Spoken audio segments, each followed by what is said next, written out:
ओम सहना भवतु सहनौ भुनक्तु सह वीर्यं करवावहै तेजस्विनावधीतमस्तु मा विद्विषावहै। ओम शांति शांति शांतिः।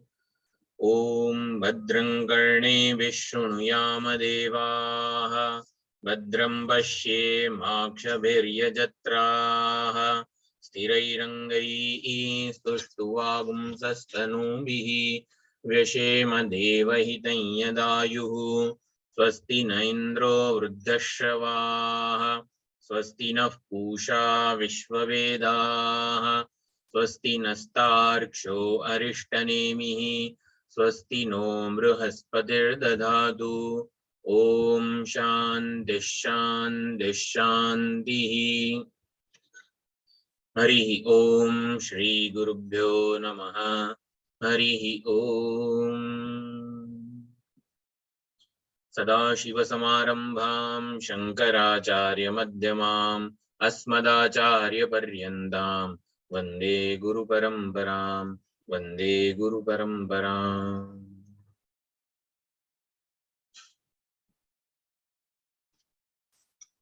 प्रश्नोपनिषद सृष्टिना रहस्य सुधी एक क्रमिक विचारणाथी आपणने लई जाय छे। दरेके दरेक उपनिषद एक सुंदर विचार भाथू आपे छे जगतना मूलभूत सत्य सुधी पहोंचवा माटेनुं। दरेक उपनिषदनी आ सत्यनुं निरूपण करवानी पद्धति युनिक छे, अजोड़ छे। એટલે આપણને બધા ઉપનિષદોનો આવી રીતે લાભ મળે છે ચિંતનનો। તો પ્રશ્નોપનિષદમાં 6 ઋષિઓ સત્યકામ વગેરે જે 6 ઋષિઓ છે એ ब्रह्मपराः ब्रह्मनिष्ठाः परम ब्रह्म अन्वेषमाणाः प्रथम मंत्रमा आ बात करवामां आवी हती। હવે આ 6 ઋષિઓના સ્થાને આપણને પોતાને મૂકીને વિચારણા કરી હતી આપણે। એટલે પરમ બ્રહ્મપરાહ બ્રહ્મનિષ્ઠાહ પરમ બ્રહ્મ અન્વેષમાણાહ આ દરેકે દરેક શબ્દો ખૂબ જ મહત્વના છે આપણા માટે। બ્રહ્મપરાહ મેં કીધું હતું કે દરેકે દરેક શબ્દનો સંદર્ભ પ્રમાણે અર્થ જુદો જુદો થાય છે। એટલે બ્રહ્મપરાહ એટલે વેદપરાહ, વેદપરાહ વેદપરાહ એટલે વેદોક્ત કર્મ અને ઉપાસનાનું એમને પૂર્ણ જ્ઞાન હતું। ગુરુ પાસે જઈને એમણે વેદોક્ત કર્મ અને ઉપાસનાનું આ પ્રમાણે જ્ઞાન પ્રાપ્ત કર્યું હતું। વેદોક્ત કર્મ અને ઉપાસના એ સગુણ સોપાધિક પરમાત્માની ઉપાસના છે। પરમાત્માનું નામ એક વિશેષ નામ અને રૂપ રૂપી ઉપાધિમાં આપણે એની સેવા પૂજા આરાધના વગેરે કરીએ છીએ। સમગ્ર વેદમાં આવી રીતે વેદોક્ત કર્મ અને ઉપાસનાનું જ્ઞાન આપવામાં આવેલું છે। એટલે 6 ઋષિઓ બ્રહ્મપરાહ, બ્રહ્મપરાહ એટલે વેદપરાહ, વેદપરાહ એટલે વેદમાં જે કંઈ કહેવામાં આવેલું છે એને અંતિમ સત્ય માનીને એની ઉપાસના કરતા હતા, એની સેવા પૂજા આરાધના વગેરે કરતા હતા। अपरब्रह्मने ज अपरब्रह्मने એટલે સગુણ સોપાધિક પરમાત્માને, સગુણ સોપાધિક પરમાત્માને જ અંતિમ સત્ય એટલે કે પરમ બ્રહ્મ સમજીને ઉપાસના કરતા હતા। अपरब्रह्मने परम ब्रह्म समझीने उपासना करता था એટલે શું સમજવાનું? अपरब्रह्मने જ સમગ્ર સૃષ્ટિનું રહસ્ય સમજતા હતા, મૂળભૂત તત્વ સમજતા હતા કે अपरब्रह्मની આપણે સેવા પૂજા આરાધના વગેરે કરીશું, એની ઉપાસના કરીશું ને તો મને નિરતિશય વસ્તુની મને જે જોઈએ છે એની પ્રાપ્તિ થઈ જશે। આને સગુણ સોપાધિક ઉપાસના કહેવાય। अपरब्रह्मने જ પરમ બ્રહ્મ સમજીને ઉપાસતા હતા। ગાર્ગ્ય વગેરે જેટલા પણ છે એ अपरब्रह्मने જ પરમ બ્રહ્મ સમજીને એની ઉપાસના કરતા હતા। પરમ બ્રહ્મ એટલે અહીંયા સૃષ્ટિનું અંતિમ સત્ય, અંતિમ રહસ્ય કે જેને જાણી લેવાથી બીજું કશું જ જાણવાનું બાકી ન રહે, જેને સમજી લેવાથી, જેને પ્રાપ્ત કરવાથી જે બની જવાથી હવે કંઈ જ પ્રાપ્ત કરવાનું બનવાનું બાકી ન રહે, સૃષ્ટિના સમગ્ર રહસ્યો મારા માટે ખુલી જાય, મને જે જોઈએ છે એ નિરતિશય વસ્તુ પ્રાપ્ત થઈ જાય. આને આ બ્રહ્મપરાહ કીધું છે. એકવાર બ્રહ્મપરાહ એટલે વેદોક્ત કર્મ અને ઉપાસનાનું જ્ઞાન. હવે સગુણ સોપાધિક પરમાત્માનું જ્યારે જ્ઞાન પ્રાપ્ત કરીએ, જેમ કે આપણને કોઈક કહે કે કેદારનાથ એ સ્વયંભૂ શિવલિંગ છે, પરમાત્મા સાક્ષાત પ્રગટ થયેલા છે ત્યાં, એટલે ત્યાં જઈને આ વગેરે અને આ દ્રવ્યોથી અભિષેક કરવો જોઈએ વગેરે વગેરે. કેદાર એટલે ટૂંકમાં ભગવાન શિવજીનું જે શિવલિંગ છે, મૂર્તિ છે, એનું ઉદ્ભવ સ્થાન, એનો મહિમા કે એના વિશેનું બધું જ વર્ણન આપણે સાંભળીએ, ગુરુજનો પાસેથી એનું મહત્વ સમજીએ, એનો મહિમા, એની વિભૂતિ, આ વગેરે બધું પ્રાપ્ત કરીએ એટલે કેદારનાથ વિશેની મને સંપૂર્ણ માહિતી મળી જાય. એટલે પછી મારે ઘરે જ બેસી રહેવાનું ને, બધું જ જ્ઞાન પ્રાપ્ત કરી લઈએ કેદારનાથ વિશે. એને અહીંયા બ્રહ્મપરાહ કીધું છે. એટલે કેદારનાથ વિશે એટલે કેદારનાથ એટલે કે જાણે કે પરમાત્માનું જે સગુણ સોપાધિક રૂપ છે, પરમાત્મા એ વ્યવહાર યોગ્ય, ભક્ત માટે વ્યવહાર યોગ્ય રૂપ લીધેલું છે. તો એને જાણીને એની ઉપાસના કરવાની હોય, એની સેવા પૂજા આરાધના વગેરે કરવાનું હોય. એટલે બ્રહ્મપરાહ પછી કીધું છે બ્રહ્મનિષ્ઠા. એટલે જે વેદોક્ત કર્મનો ઉપાસના કે પરમાત્માનું જે જ્ઞાન આ 6 ઋષિઓએ પ્રાપ્ત કર્યું હતું, એ જ્ઞાન પ્રમાણે એની ઉપાસના કરતા હતા પરમાત્માના એ રૂપની. તદ અનુષ્ઠાન નિષ્ઠા. બ્રહ્મનિષ્ઠા એટલે વેદોક્ત કર્મ અને ઉપાસનાના અનુષ્ઠાનમાં રત હતા. પ્રશ્નોપનિષદના 6 શિષ્યો અપર બ્રહ્મને જ અંતિમ સત્ય માનતા હતા. એને જાણી લઈશું, એને ઉપાસી લઈશું, એને પ્રાપ્ત કરી લઈશું, એનો સાક્ષાત્કાર કરી લઈશું તો મને અંતિમ સત્ય કે જગતનું બધું જ રહસ્ય મને ખબર પડી જશે, એવી બુદ્ધિથી એની ઉપાસના કરતા હતા. અને એને ઉદ્દેશીને બધી જ કર્મ અને ઉપાસના, એટલે આપણે કોઈ પણ કર્મ કરીએ તો એને ઉદ્દેશીને, એને પ્રસન્ન કરવા માટે, એને કેન્દ્રમાં રાખીને આપણા બધું જ આપણું વ્યક્તિત્વનું નિર્માણ કરીએ. આ બ્રહ્મનિષ્ઠા એટલે કે એની ઉપાસનામાં રત હતા. એને જ અંતિમ સત્ય માનીએ. પરમાત્માના જે આપણા ઈષ્ટ દેવતા હોય, અહીંયા અપર બ્રહ્મ એટલે આપણા ઈષ્ટ દેવતા એવું સમજી લેવાનું. તો એ જ એની ઉપાસના, એની સેવા પૂજા આરાધના જે વેદ પ્રમાણે અથવા તો આપણી કુળ પરંપરા પ્રમાણે આપણે જે કરી રહ્યા છીએ, એ જ કર્મોનું આવી રીતે અનુષ્ઠાન, એમાં જ તાત્પર્ય ધરાવવું કે હવે આ સમગ્ર જીવન મારું એ ઈષ્ટ દેવતાને સમર્પિત છે, એની શરણમાં છું, એ જ મારું ધ્યાન રાખશે, એ જ મારું જીવન સંભાળી રહ્યા છે, મને બધા મારો સમગ્ર વ્યવહાર જે છે એ આ મારા ઈષ્ટ દેવતા જ સંભાળી રહ્યા છે. આ બધું જ જે આપણો નિશ્ચય છે, આપણી માન્યતા છે, આપણી શ્રદ્ધા છે, આ બધું બ્રહ્મનિષ્ઠા કીધું છે. જો ઉપનિષદનો દરેકે દરેક શબ્દ મારા જીવનમાં કઈ રીતે સંકળાયેલો છે, વણાયેલો છે, એવી રીતે આપણે આ સ્વાધ્યાય કરીએ છીએ. એટલે 6 ઋષિઓ હતા, બ્રહ્મપરાહ હતા, બ્રહ્મનિષ્ઠા હતા, અને પછી કંઈક જાણવાનું બાકી હતું એટલે પીપલાદ ઋષિ પાસે ગયા. એવી રીતે આપણે ભણવાનું નથી. દરેકે દરેક શબ્દ જે છે એની એ મારી સાથે સંકળાય, મારા જીવનમાં વણાઈ જાય, એવી વિચારણા આપણે કરવાની છે. એટલે બ્રહ્મપરાહ એટલે શું? અપર બ્રહ્મ કે ઈષ્ટ દેવ કે પરમાત્માનું સગુણ સોપાધિક રૂપ, એને અપર બ્રહ્મ કહેવાય. અથવા તો આપણે શિવજી, આ હિરણ્યગર્ભ વગેરે જે છે ને, એ વૈદિક દેવતાઓ છે. એ જ વૈદિક દેવતા, એ જ હિરણ્યગર્ભે પૌરાણિક કાળમાં રામ, કૃષ્ણ, શિવ આ રૂપ ધારણ કરેલું છે. એટલે હિરણ્યગર્ભ, વેદોમાં જે હિરણ્યગર્ભની ને પ્રાણની ને બધી ઉપાસના આવે, તો આપણે આપણા જે આ બધા દેવતાઓ છે અત્યારે કે જેને આપણે ઉપાસી રહ્યા છીએ શાસ્ત્ર અનુસાર, એ જ સમજવાના છે. એટલે 6 ઋષિઓ આવી રીતે અપર બ્રહ્મની ઉપાસના કરતા હતા. એટલે આપણે આપણા જીવનમાં આ પ્રમાણે સમજવાનું. એટલે સગુણ સોપાધિક જે પરમાત્મા જે છે એના મહિમાને જાણવાનો પ્રયત્ન કર્યો, એની ઉપાસના કરી, એને ઉદ્દેશીને પોતાના કર્મો કરતા હતા, એને ઉદ્દેશીને કર્મફળનું સમર્પણ કરતા હતા. આપણે જ વિચાર કર્યો કે શિવજી કે શિવલિંગ જે છે એ જાણી લઈએ આપણે તો પછી શું કરવાનું હોય, એની સેવા કરવાની હોય, એની ઉપાસના કરવાની હોય, આપણા કાયિક વાચિક માનસિક બધા કર્મો જે છે એને સમર્પિત કરવાના હોય, એની શરણમાં જઈને આપણે જીવન જીવવાનું હોય. આ બધું બ્રહ્મપરાહા બ્રહ્મનિષ્ઠા છે. પછી આવું કરીએ જ્યારે બ્રહ્મપરાહા બ્રહ્મનિષ્ઠા એ પ્રમાણેનું જીવન જીવતા હતા, વેદોક્ત કર્મ અને ઉપાસનાનું પૂર્ણ જ્ઞાન હતું અને જ્ઞાન પ્રમાણેનું એ જીવન જીવતા હતા. એ જ્ઞાન પ્રમાણે એમણે પોતાનું વ્યક્તિત્વ ઘડ્યું હતું, પોતાનો વ્યવહાર એ પ્રમાણે ઘડ્યો હતો, પોતાના વ્યક્તિત્વનું નિર્માણ કરેલું હતું. એક ભક્ત બનીને જીવન જીવતા હતા.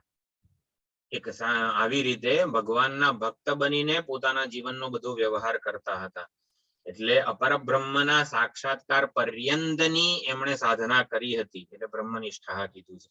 આવું જ્યારે કરીએ ત્યારે એ પરમાત્મા કે જે આપણા માટે આ સગુણ સોપાધિક વેશમાં આવેલો છે ને એ પ્રસન્ન થાય છે અને આપણામાં પરમાત્માનું જે સાચું નિરુપાધિક પરમ સત્ય સ્વરૂપ છે ને એને જાણવાની અનુકૂળતા અથવા તો વાતાવરણ ઊભું કરી આપે છે.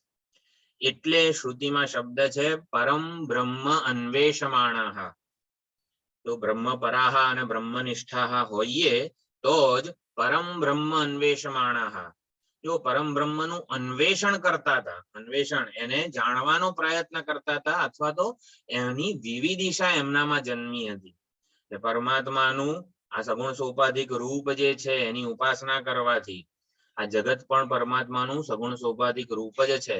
આ જગતની પરમાત્માના સગુણ સોપાધિક રૂપની ભોગ બુદ્ધિથી નહીં પરંતુ યોગ બુદ્ધિથી જ્યારે સેવા ઉપાસના કરવામાં આવે ત્યારે એ જગત રૂપે જે રહેલા છે, જગત રૂપી વેશ ધારણ કરીને જે રહેલા છે એ પરમાત્મા પ્રસન્ન થાય છે અને જગતનું સાચું રૂપ આપણી સમક્ષ પ્રગટ કરે છે.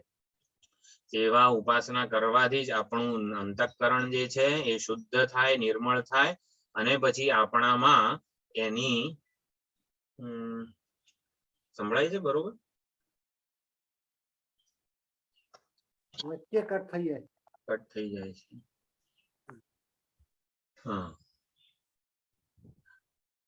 પરમાત્માની આવી રીતે સગુણ સોપાધિક રૂપની વેશ સહિતના પરમાત્માની જ્યારે ઉપાસના અથવા તો એને ઉદ્દેશીને એને કેન્દ્રમાં રાખીને આપણા કર્મો આપણો વ્યવહાર કરીએ ત્યારે વેશ સહિતના પરમાત્મા આપણા પર પ્રસન્ન થાય. વેશ વગરના પરમાત્માના મૂળ સ્વરૂપને જાણવાની ઈચ્છા આપણામાં જન્માવે. જો પરમાત્માને જાણવાની વિવિધિશા આપણામાં જાણવાની ઈચ્છા જન્મે અથવા તો આ બ્રહ્મને જગતના મૂળભૂત તત્વને રહસ્યને જ જાણવાની ઈચ્છા જન્મે આપણામાં, એ આપણા કોઈ પ્રયત્નથી જન્મતી નથી. એમાં માત્ર ને માત્ર પરમાત્માની કૃપા જ જવાબદાર છે. એ પ્રસન્ન થાય ત્યારે આપણામાં વિવિધિશા જન્મે. મારામાં શ્રવણની ઈચ્છા જન્મી છે, વિવિધિશા જન્મી છે, વિવિધિશાના માલિક આપણે થઈ શકીએ નહીં. પરમાત્મા પ્રસન્ન થાય ને ત્યારે જ આ વિવિધિશા જન્મે. એટલે અહીંયા લખ્યું છે એમાં શ્રુતિ પ્રમાણ છે તમેદમ વેદાનું વચનેન બ્રાહ્મણઃ વિવિધિશંતિ યજ્ઞેન દાનેન તપસા નાશકેન. જ્યારે અંતઃકરણ શુદ્ધ થાય પરમાત્માની સેવા પૂજા આરાધનાથી, પૂર્ણની સેવા પૂજા આરાધના કરવાથી જ અંતઃકરણ શુદ્ધ થાય. પરિચ્છિન્નની આપણે ઉપાસના કરી જ રહ્યા છીએ. પરિચ્છિન્નની અત્યારે આપણે ઉપાસના કરી જ રહ્યા છીએ. ઉપાસના એટલે શું? એને જ મહત્વ આપીએ, એમાં જ સુખ અને સલામતી શોધીએ, આ ઉપાસના છે. તો પરિચ્છિન્નની આપણે પરમાત્માના પરિચ્છિન્ન રૂપની અત્યારે ઉપાસના કરી જ રહ્યા છીએ. કયા પરિચ્છિન્ન રૂપની ઉપાસના કરીએ છીએ પરમાત્માના? બાહ્ય વસ્તુઓ સુખ સગવડ માટે આપણે બહાર અપેક્ષા રાખીએ છીએ. એ બધી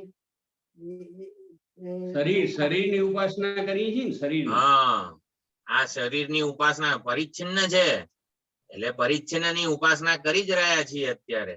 પરિચ્છિન્નની ઉપાસના જ્યાં સુધી ચાલુ છે ને ત્યાં સુધી અપરિચ્છિન્નની જિજ્ઞાસા જન્મે જ નહીં. એટલે અપરિચ્છિન્નની જિજ્ઞાસા વિવિધિશા જન્મી છે ને એ જ બતાવે છે કે આપણામાં આ જે અંતઃકરણ વગેરે શુદ્ધ થયેલું છે, પૂર્વજન્મમાં કેટલાય પુણ્ય કર્મો કરેલા છે, ઉપાસના કરેલી છે, ત્યારે જ પરમાત્મા આ તક ઊભી કરી આપે છે.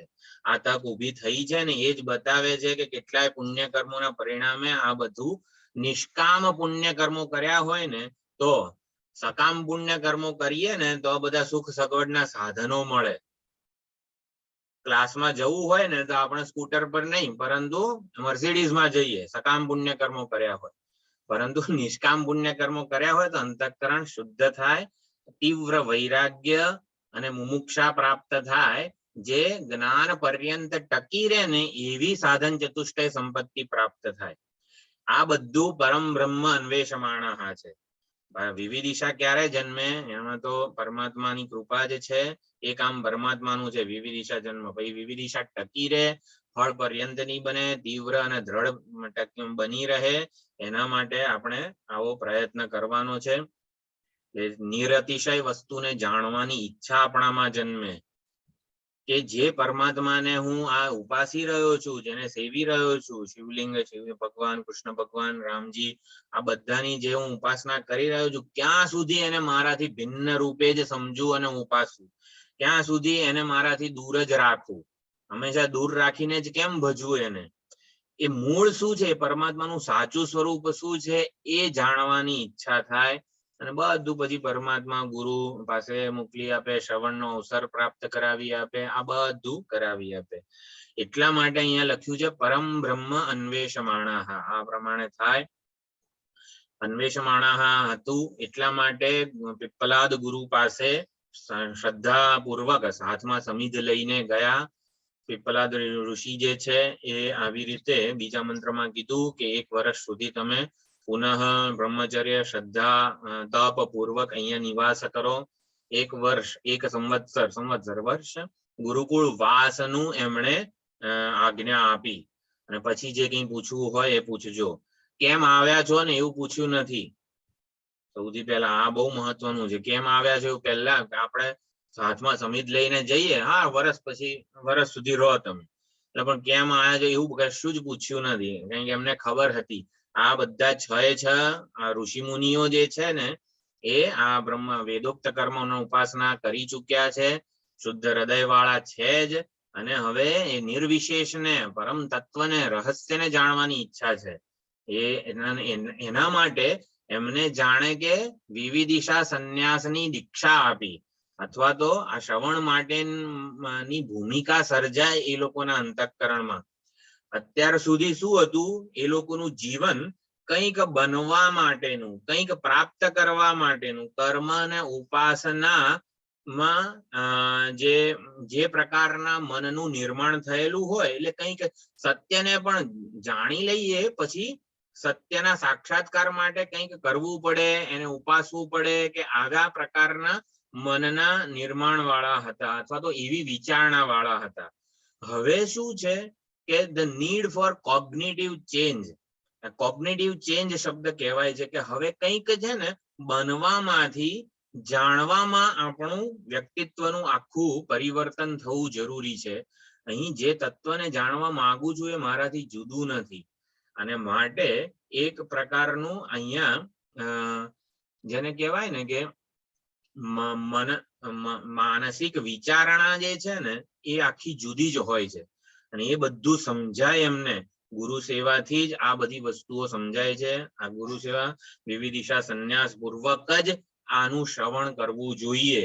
એટલે એ બધી તક ઊભી થાય એટલા માટે કીધું કે પુનઃ શ્રદ્ધા, તપ અને બ્રહ્મચર્ય પૂર્વક તમે અહીંયા નિવાસ કરો. વિવિધિશા સંન્યાસ પૂર્વકનું શ્રવણ મનન નિધિધ્યાસન ફળ જન્માવે છે. વિવિધિશા સંન્યાસ વિનાનું શ્રવણ જે છે ને એ ફળ જન્માવતું નથી. અને એટલા માટે આ બધું આ ગુરુકુળ વાસ એટલે શું? વિવિધિશા સંન્યાસ, કે પરમાત્માને જાણવાની ઈચ્છાથી મારા વ્યક્તિત્વના બધા જ આગ્રહો, અભિપ્રાયો, માન્યતાઓ એ બધાનું હું સમર્પિત કરું છું. શિષ્ય છે શુશ્રુષા દ્વારા ગુરુની વિવક્ષાને સમજવાનો પ્રયત્ન કરે છે.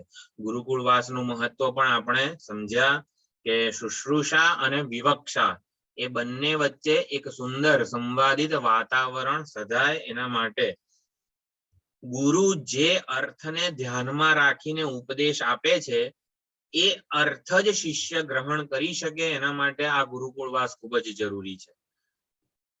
એટલે શિષ્ય માટે એનું સમગ્ર વ્યક્તિત્વ એટલે શું? એના આગ્રહો, એની માન્યતાઓ, એના અભિપ્રાય, એના નિશ્ચયો, એના રાગદ્વેષ, એની ઈચ્છાઓ, એના મૂલ્યો, આ બધું આ એક વ્યક્તિત્વ કહેવાય છે. એ વ્યક્તિત્વ અત્યારે હું રૂપે વિદ્યમાન છે. વ્યક્તિત્વ હું બની બેઠું છે. જે અનાત્મ વ્યક્તિત્વ છે એ જ અત્યારે એના માટે માન્યતાઓ મનમાં છે, નિશ્ચયો બુદ્ધિમાં છે, રાગદ્વેષ આવી રીતે મનમાં છે. આ બધું અનાત્મ વ્યક્તિત્વ અત્યારે અહમ કે હું રૂપે મને જણાય છે. મારા નિશ્ચયો મને હું રૂપે જ જણાય છે. એ ઈદમ બને. એટલે સર્પપણું, દોરીમાંનો જે સર્પ છે એ પોતાનું સર્પપણું છોડે. એટલે કે એને અનાત્માનું મિથ્યાત્વ કે ઔપાધિકત્વ વગેરે જણાય. એટલા માટે આ 1 વર્ષનો જે સંવત્સર પર્યંતનો ગુરુકુળ વાસ છે ને એ ખૂબ જ જરૂરી છે. એનું મહત્વ પણ આપણે વિચાર કર્યો હતો. મને જે જોઈએ છે એ હુંની કોઈ વિશેષ ઓળખાણથી મળવાનું નથી. હું રૂપી જે ઉપાધિ છે, સમગ્ર આખું મારું જે વ્યક્તિત્વ છે એની કોઈ પ્રકારની વિશેષતા ને હું ટકાવી રાખું અને મળી જાય ને નિરતિશય વસ્તુ, એ સંભવ નથી. એટલે મને અનાત્મ વ્યક્તિત્વ માટે મારા આખા અભિપ્રાય, નિશ્ચયો, મૂલ્યો, ઈચ્છાઓ, રાગદ્વેષ આ બધા માટે મને વૈરાગ્ય, પૂર્ણ વૈરાગ્ય જન્મે ને એના માટે આ ગુરુકુળ વાસ કીધો પીપલાદ ઋષિએ. ગુરુકુળ વાસમાં આપણા જે વિવિધિશા સંન્યાસ એટલે શું? આવો સંન્યાસ. આપણો અભિપ્રાય, માન્યતાઓ, ઈચ્છાઓ, રાગદ્વેષ કે ભાઈ આટલું તો જોઈએ, આટલું તો હું મારું ટકાવી રાખું, આટલું તો હું મારું પણ ટકાવી રાખું ને. કે એટલે આપણી તમામ ઈચ્છા ને આ તે બધાને આપણે ઈદમ રૂપે જોઈ શકીએ. એનું અનાત્મત્વ જાણી શકીએ કે હા ખરેખર એને ટકાવી રાખીશ ને ત્યાં સુધી એ મળવાના નથી પરમાત્મા. મને જે જોઈએ છે એ હુંની કોઈ વિશેષ ઓળખથી મને ક્યારે પ્રાપ્ત થવાનું નથી. હુંની કોઈક વિશેષ ઓળખ હું ટકાવી રાખું અને મને એ પરમાત્માનું જ્ઞાન થાય કે કંઈક વિશેષ અનુભવ થઈ જાય, અનુભવ કરતા હું બની રહું, આવું કોઈ જ પ્રકારનું હુંને ટકાવી રાખીને એ પરમ તત્વનું જ્ઞાન થવાનું નથી. એને હું આઈડેન્ટિટી કહું છું. હું વિશેની મારી જે આઈડેન્ટિટી છે ને એના માટે મને વૈરાગ્ય જન્મે. હુંની જેટલી પણ ઓળખો અત્યારે મેં ટકાવી રાખી છે, બનાવી રાખી છે, ત્યાં સુધી મને એ મળવાનું નથી. એટલે એનો હું સંન્યાસ કરું, એના માટે ગુરુકુળ વાસ છે. એટલે મારા આગ્રહ, અભિપ્રાય આ બધાને હું ગુરુ શરણે સમર્પિત કરી દઉં. હવે જે પ્રમાણે સદગુરુ જે છે એમની જે વિચાર પ્રક્રિયા છે, એ જે વિચાર ભાતુ આપે છે, એ જે ઉપદેશ આપે છે, હવે એને જ એમાં જ પરમ શ્રદ્ધા, વિશ્વાસ અને ભક્તિ પ્રેમ પૂર્વક હું એની સાથે સંવાદિત થતો જાઉં. એટલે ગુરુના ઉપદેશ સાથે હું સંવાદિત થતો જાઉં. એના માટે વર્ષ પર્યંત એમને રહેવાનું કીધું. એટલે હું બહિર્મુખ રહું અને જગતનું મને રહસ્ય સમજાઈ જાય. બહિર્મુખ એટલે અનાત્માને હું માનીને જ હું જીવ્યા કર્યું અને મને જગતનું આ અંતિમ રહસ્ય ખબર પડી જાય એ સંભવ નથી. અને એટલા માટે આ પ્રમાણે વર્ષ પર્યંત આ 6 ઋષિ મુનિઓએ ગુરુકુળ વાસ કર્યો. ગુરુકુળ વાસ નું પણ આપણે સુંદર મહત્વ વગેરે સમજી ચૂક્યા છીએ. આ વિદ્વાન આચાર્ય પીપલાદ છે. શાસ્ત્રમાં અને અનુભૂતિમાં કુશળ છે. શ્રોત્રિય અને બ્રહ્મનિષ્ઠ આચાર્ય એટલે શું? શ્રોત્રિય એટલે શાસ્ત્રમાં કુશળ અને બ્રહ્મનિષ્ઠ એટલે અનુભૂતિમાં કુશળ.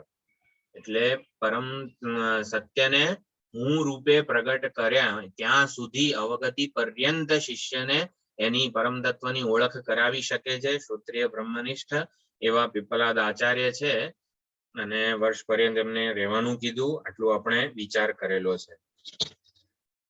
વિદ્વાન આચાર્ય છે મનુષ્યની બુદ્ધિ જે છે ને પોતાના સામર્થ્યથી આ જગત એ પરમાત્માનું ઔપાધિક રૂપ છે ને એવું સમજી ચૂકે છે, સમજી શકે છે કે આ જગત જેવું દેખાય છે ને એવું હકીકતમાં તો નથી. એટલે આ જગત એ પરમાત્માનું સગુણ સોપાધિક રૂપ છે કે જગત મિથ્યા છે, એટલે કે પરમાત્માનું ઔપાધિક રૂપ છે, પરમાત્માનું સાચું રૂપ નથી. પોતાની બુદ્ધિપૂર્વક પોતે કર્મને ઉપાસના કરીને આ પ્રમાણે શુદ્ધ નિર્મળ હૃદયના થાય ત્યારે એટલું ખબર ચોક્કસ પડી શકે છે કે આ જગત એ પરમાત્માનું ઔપાધિક રૂપ છે. તો જગત જેનું ઔપાધિક રૂપ છે એનું સાચું સ્વરૂપ કેવું છે એ જાણવા માટે જ એ આવી રીતે છ ઋષિ મુનિઓ ગુરુ પાસે પીપલાદ પાસે ગયેલા છે. એટલું ખાસ સમજવાનું છે. એટલે જગત અને પરમાત્મા એ બંને વચ્ચેનો સંબંધ સમજી શકતો નથી શિષ્ય પોતાની બુદ્ધિપૂર્વક, કે ગુરુ જ આ ગુરુકુળ વાસ નાતે બધું સંપન્ન થાય છે ને ત્યારે ઉપદેશ આપે છે ત્યારે જગત અને પરમાત્માનું વિવર્ત રૂપ છે. આ વિવર્ત સંબંધ રહેલો છે. દોરી અને સાપ બે સ્વતંત્ર જુદી વસ્તુઓ હોય એવું નથી. જગત અહીં છે અને જગતનું સર્જનહાર પરમાત્મા ક્યાંક બીજે બેઠો છે એવું નથી. જગત રૂપે જ પરમાત્મા જણાઈ રહ્યા છે. આ પ્રમાણે એને જ્ઞાન થાય છે. અથવા તો જગત અને પરમાત્મા વચ્ચે આવું વિવર્ત ઉપાદાન સંબંધ રહેલો છે. વિવર્ત ઉપાદાન, વિવર્ત એટલે શું? વિપરીતેન વર્તનમ વિશેષેણ વર્તનમ એવું પણ કહેવાય. હા, પરમાત્મા જ જો વેદોક્ત કર્મનો ઉપાસના પૂર્વકનું જ્યારે જીવન જીવીએ, વેદમાં શ્રદ્ધા હોય, શાસ્ત્રમાં શ્રદ્ધા હોય, ગુરુમાં શ્રદ્ધા હોય, ત્યારે જ આપણને એવું પ્રશ્ન થાય કે આ જગત કેમ પરમાત્માએ સર્જ્યું છે. આવા બધા જુદા જુદા પ્રકારના અનુભવો થાય છે. આ પરમાત્માએ જગત સર્જ્યું જ કેમ? કારણ કે આપણને ખબર પડે છે કે જેવું જગત દેખાય છે ને એવું હકીકતમાં છે નહીં. ન રૂપમસ્યેહ તથોપલભ્યતે. શુદ્ધ કે નિર્મળ હૃદયના મુમુક્ષુને જ ખબર પડે છે. એટલે નકર તો જગતમાં સુખ સલામતીની બુદ્ધિપૂર્વક જ જગતને સ્વાર્થ બુદ્ધિથી રાગદ્વેષ વાળી બુદ્ધિથી જ એ જોઈ રહ્યો છે. ભોગ બુદ્ધિપૂર્વક જ જગતને સેવી રહ્યો છે. પરંતુ આવી રીતે યોગ બુદ્ધિપૂર્વક જ્યારે એને જગતને ઉપાસે, જગત રૂપે પરમાત્માને જ ઉપાસે, ત્યારે પછી એને ખબર પડે છે કે આ જગત જેવું દેખાય છે ને એવું છે નહીં. એટલે પછી ગુરુ પાસે જઈને આવી રીતે છ ઋષિઓ પણ ગયા અને બધું સમજવાનો પ્રયત્ન કરે છે. ત્યારે જગત પ્રતિ પરમાત્માની જે કારણતા છે એ મિથ્યા છે ને એવું આચાર્ય જ સમજાવી શકે છે. જગત કારણ પરમાત્મા એટલું આપણે વેદ પાસેથી જ્ઞાન પ્રાપ્ત કરેલું છે. તો જગત કારણ પરમાત્મા, તો જગત પ્રતિ પરમાત્માની કારણતા મિથ્યા છે એવો ઉપદેશ આપે છે. એટલે જગત અને પરમાત્મા વચ્ચે આવો વિવર્ત સંબંધ રહેલો છે. સાપનું કારણ દોરી છે એવું અત્યાર સુધી સમજીએ છીએ. એટલે પરંતુ સાપની આમ યોગ બુદ્ધિપૂર્વક સેવા કરીએ ને ત્યારે આપણને ખબર પડે કે સાપ અને દોરી વચ્ચે કાર્યકારણ સંબંધ રહેલો નથી, અથવા તો સાચો સંબંધ નથી. વિવર્ત રૂપ જ સંબંધ છે. પરમાત્મા જ જગત રૂપે જણાઈ રહ્યા છે, અથવા તો જગતનો વેશ લઈને, જગતનું રૂપ લઈને પરમાત્મા આવી રીતે જણાઈ રહ્યા છે. તો આ પ્રથમ પ્રશ્ન જે કબંધી કાત્યાયન પૂછેલો છે ને એની હું થોડીક ભૂમિકા રચું છું. એને પ્રશ્ન પૂછ્યો છે આ બધી પ્રજા, આ બધા જીવો કેવી રીતે ઉત્પન્ન થાય, આ પ્રશ્ન જન્મ્યો જ કેમ? સૌથી પહેલા તો એ આપણે સમજવાનો પ્રયત્ન કરીએ છીએ. જગત એ ની આ સગુણ અનેક વિશેષતા વાળું છે, અનેક ગુણો વાળું છે, અનેકવિધ પ્રકારના અનુભવો જગતમાં આપણને થઈ રહ્યા છે. અનુભવો અનેકવિધ પ્રકારના થઈ રહ્યા છે આપણને. જ્યાં સુધી આ જગતને સત્ય માનીશું બધા અનુભવો આપણના જગતના અનુભવોને લઈને આપણામાં જુદા જુદા પ્રકારની લાગણીઓ પણ જન્મે છે.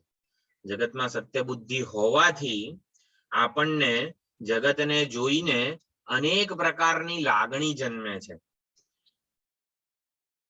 કોઈ સુંદર વસ્તુ છે, કંઈક લાડુ હોય તો કેવું લાડુ મને જોઈએ છે, એમાં એનું સુખ બુદ્ધિ જન્મે છે. લાડુને ખાઈશ તો વધારે સુખી થઈશ. આ બધી લાગણીઓ અનેકવિધ પ્રકારની લાગણીઓ પણ જન્મે છે. જગતમાં અનેક પ્રકારના અનુભવ થાય છે. હવે શાસ્ત્ર કહે છે આ જગત મિથ્યા છે. જો આપણે એક ઓલું સ્વામીજી પાસે ઓલી ખોટી કાળી દ્રાક્ષનું ઝુમકું હોય છે, એ જયારે આપણને ખબર ના હોય કે આ દ્રાક્ષ તો પ્લાસ્ટિકની છે, ખોટી છે એવી ખબર નથી, પણ જોઈને તો એવું જ લાગે છે દ્રાક્ષ સાચી છે. દ્રાક્ષ સાચી છે એવું જ્યાં સુધી માનીએ ત્યાં સુધી કેવી આપણો એ જ દ્રાક્ષ માટેનો આપણી કેવી લાગણીઓ હોય કે આને ખાઈશ તો મારું સુંદર જે ભૂખ તરસ છે વગેરે શાંત થશે. આવા પ્રકારની લાગણીઓ, એટલે આવા આ લાગણીઓ જન્મે છે કેમ? કારણ કે દ્રાક્ષમાં સત્ય બુદ્ધિ છે. એમ જગતમાં સત્ય બુદ્ધિ હોવાથી આપણને અનેકવિધ લાગણીઓ જન્મે છે.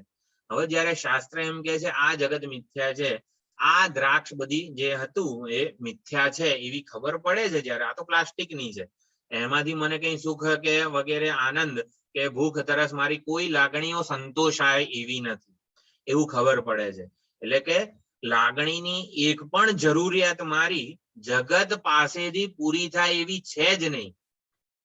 મારી હું એક લાગણી સભર મનુષ્ય છું, પરંતુ જગતનું આ મુમુક્ષુની વિચારણા છે કે મારી એક પણ લાગણીઓ જગત પાસેથી પૂરી થાય, જગતમાં સંતોષાઈ જાય ને એવી કોઈ સંભાવના જ નથી એવું સમજે છે જયારે, ત્યારે એને જગતનું મિથ્યાત્વ, મિથ્યાત્વ એટલે ઔપાધિકત્વ.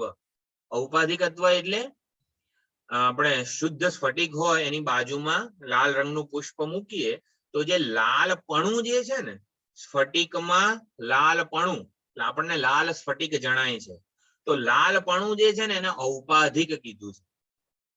તો જગતમાં આ જગત જે છે ને એ પરમાત્માનું ઔપાધિક રૂપ છે.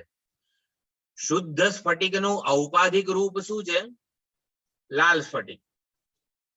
ખ્યાલ આવે છે ને? આ થોડાક ટેકનિકલ શબ્દો છે. શુદ્ધ સ્ફટિક એનું મૂળ રૂપ છે, નિરુપાધિક સ્વરૂપ છે, પણ એનું જ ઔપાધિક રૂપ એને વેશ લઈ લીધો શુદ્ધ સ્ફટિકે, કેવું પછી લાલ રૂપે જ જણાવવા લાગ્યો, એમાં કશું જ પરિવર્તન થયું નથી, છતાં આપણા માટે એ લાલ રૂપે જણાય છે. એમ જગત એ પરમાત્માનું ઔપાધિક રૂપ છે. એટલે જગતના અનુભવોમાંથી આપણી એની મહત્તા, એની સત્ય બુદ્ધિ ઓછી થાય, અને જગત જેણે આ જગત રૂપી આ વેશ જેણે ધારણ કરેલો છે ને એના તરફ આપણું ધ્યાન આ વેદોક્ત કર્મ ઉપાસના કે આચાર્ય પરંપરા જે છે ને એ આપણું દોરી જાય છે. જગત મિથ્યા છે, સ્વપ્ન જગત મિથ્યા છે એવું આપણને કહીએ ત્યારે શું ઇઝ ઇક્વલ ટુ સ્વપ્ન જગત મિથ્યા છે એટલે કઈ છે જ નહીં. જો સ્વપ્ન જગત મિથ્યા છે એટલે પણ અનુભવાયું હતું, પ્રતીત થયું હતું, બધું થયું હતું. સ્વપ્ન જગત મિથ્યા છે એટલે શું સમજવાનું? સ્વપ્ન જગતનો અનુભવ કરનાર સત્ય છે. જો ઘડો મિથ્યા છે એવું કહીએ ને ત્યારે આપણને જેવું લાગે ઘડો મિથ્યા છે એટલે ઘડો તો કઈ છે જ નહીં. નહીં, મિથ્યા શબ્દ આપણને સત્ય અધિષ્ઠાન સુધી દોરી જાય છે. એમ જગત મિથ્યા છે, સ્વપ્ન જગત મિથ્યા છે, એ વાક્યનો અર્થ શું થાય? સ્વપ્ન જગતને અનુભવ કરનારો સત્ય છે. આ સ્વપ્ન જગત મિથ્યા છે ને એનો અર્થ થાય. તો એવી રીતે વેદો એવું કહે છે, શાસ્ત્ર એવું કહે છે, મહાવાક્ય એવું કહે છે કે આ જગત મિથ્યા છે. વ્યાવહારિક આ આપણને જે ઠોસ રૂપે અનુભવાઈ રહ્યું છે એ જગત મિથ્યા છે એવું કે ત્યારે એનો સીધે સીધો અર્થ એ થાય કે જગત ભલે મિથ્યા છે, જગતનો જે અનુભવ કરી રહ્યો છે ને એ અનુભવ કરતા સત્ય છે. એક જ રીતે સમજી શકાય કે સ્વપ્ન જગત મિથ્યા છે એનો અર્થ શું થાય? સ્વપ્ન જગત સારું બધું જ અનુભવાયું હતું ને ક્યાંથી મિથ્યા હોય? સ્વપ્ન જગત મિથ્યા છે એનો અર્થ શું થાય? સ્વપ્નને અનુભવનારો સત્ય છે. તો એવી જ રીતે આ જગત મિથ્યા છે એવું જયારે શાસ્ત્રો કહે છે ત્યારે આ જગત મિથ્યા છે એ જવા દો, એને અનુભવનારો સત્ય છે. એને અનુભવનારો સત્ય છે આ વેદાંતનું અંતિમ તાત્પર્ય છે. આ અંતિમ તાત્પર્ય સુધી પીપલાદ આ 6 ઋષિને દોરી જાય છે. એવી સુંદર વિચારણા આ 6 પ્રશ્નોમાં થયેલી છે. જગતનું પહેલા પ્રશ્નમાં આખા જગતનું, જગતના જીવોનું બધું વર્ણન કરેલું છે, વૈદિક રીતે વર્ણન કરેલું છે. પરંતુ પહેલા પ્રશ્નમાં શું આ જગતનું મિથ્યાત્વ અથવા તો જગતની આવી રીતે એના અંતિમ સત્ય સુધી દોરી જવાની એક વિશિષ્ટ પદ્ધતિ છે ઉપનિષદની. તો પહેલા પ્રશ્નમાં આ જગતમાંથી આ જગતનું મૂળ રહસ્ય કઈ રીતે પ્રગટ કરે છે પીપલાદ ઋષિ, એનું બધું સુંદર વર્ણન આપણે વિચારવાનો પ્રયત્ન કરીશું. એટલે શાસ્ત્રમાં સ્પષ્ટપણે બધા વાક્યો છે જ, પરંતુ એ રહસ્ય ત્યારે જ ખુલે છે જ્યારે આ જગત મિથ્યા છે એના રહસ્યને આપણે ત્યારે જ સમજી શકીએ જ્યારે આપણે આચાર્ય દ્વારા ઉપદેશ થાય આ શાસ્ત્ર વાક્યોનો, ત્યારે જ આપણે એના મૂળ જે ગહન અર્થને ગૂઢ રહસ્યને સમજી શકીએ છીએ. આચાર્ય પરંપરા દ્વારા શિક્ષણ પ્રાપ્ત થઈ રહ્યું છે, ટકી રહ્યું છે, એ ખૂબ જ મહત્વનું છે. અને એના માટે જ આ 6 ઋષિઓ આટલા વેદોક્ત, જો આ 6 ઋષિઓ તાત્પર્ય ધરાવતા હતા અપર બ્રહ્મમાં,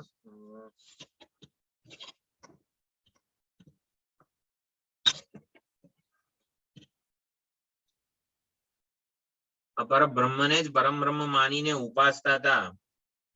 6 ઋષિઓ કોઈ પ્રકારના એટલે પરમ બ્રહ્મ અન્વેષમાણા, એમને ખબર પડી ગઈ હતી કે આ જગત રૂપે જેની આપણે આ પરમાત્માના સગુણ સોપાધિક રૂપની, સગુણ સોપાધિક રૂપ એટલે ઔપાધિક રૂપની ઉપાસના વગેરે કરવાથી મને નિરતિશય વસ્તુની પ્રાપ્તિ નહીં થાય.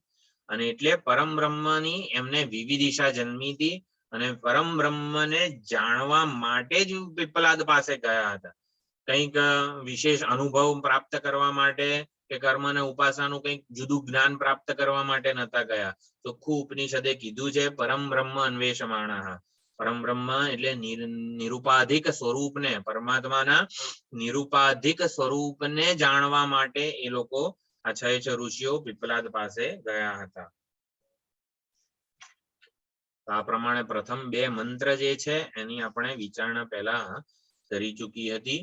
એટલે જે પીપલાદ ઋષિ એમને ત્યાં વર્ષ પર્યંત રહેવાનું કહે છે કે તમે જે શ્રદ્ધા, તપ, બ્રહ્મચર્યનું જે અનુષ્ઠાન કરેલું છે સમગ્ર જીવન દરમિયાન, એ ફળદાયી થાય અથવા તો પુનઃ ફરીથી વર્ષ પર્યંત આ શ્રદ્ધા, તપ અને બ્રહ્મચર્ય પૂર્વક રહો.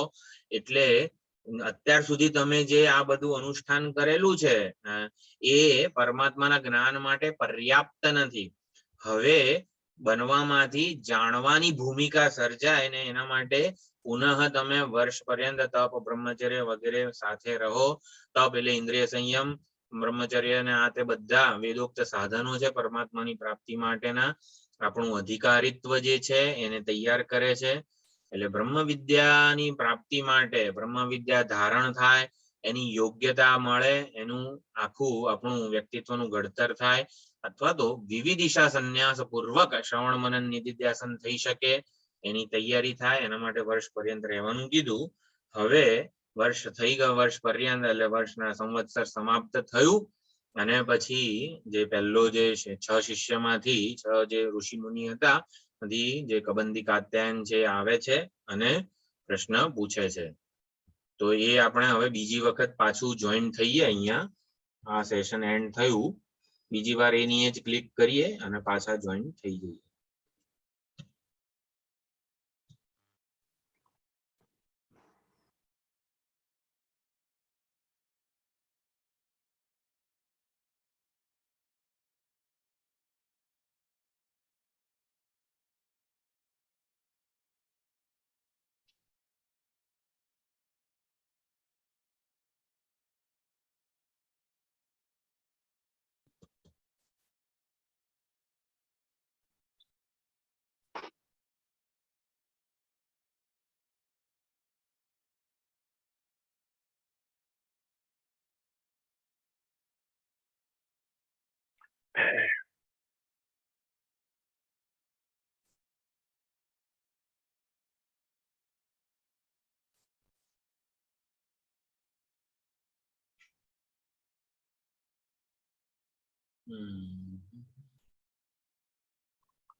તો ત્રીજો મંત્ર છે, પ્રથમ પ્રશ્નનો ત્રીજો મંત્ર.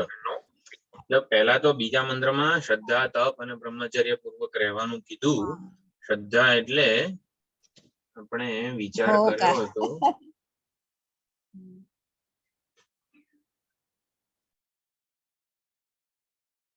કે ગુરુ આજ્ઞાનો મોટિવ ક્યારેય તપાસવો નહીં, આવું કેમ કીધું હશે વગેરે.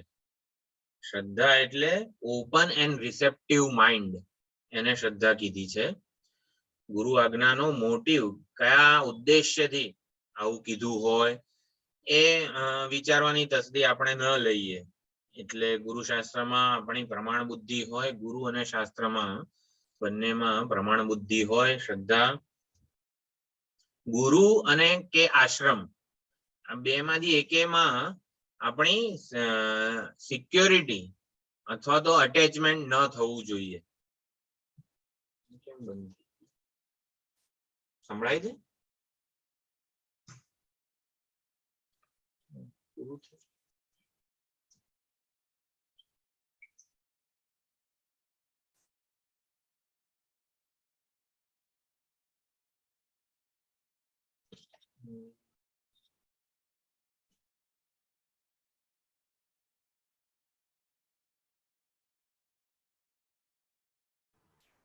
સંભળાય છે ને?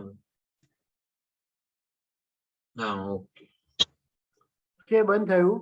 હમ. હવે ચાલો.